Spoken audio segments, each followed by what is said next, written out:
Hey guys, welcome to my vlog. It's me, Cherry Brown. Wala lang, mag-uusap lang tayo. Mag-uusap lang tayo. Walang magawa eh. Usap-usap lang.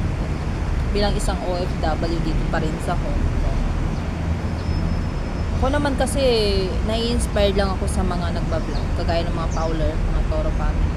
Sila lang yung pinapanood ko para magkaroon ako ng inspiration dito. Kasi napakaganda ng mga kwento nila, even though lagi sila nag-aaway or what.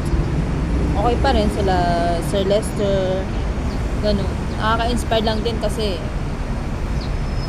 hirap din kapag wala kang ginagawa dito. Mararamdaman mo nga yung mga stress saka depressions dito. Kailangan ka rin maglibang-libang. Kahit konti, mapansin ka man o hindi naman lang people, so what, diba? Kasi importante dyan, nagsasalita ka lang ng may mga katuturan. Diba? Siyempre, gumawa din ako ng pangalan ko, which is Cherry Brown. Kasi may Cherry White, diba? Hindi naman pwede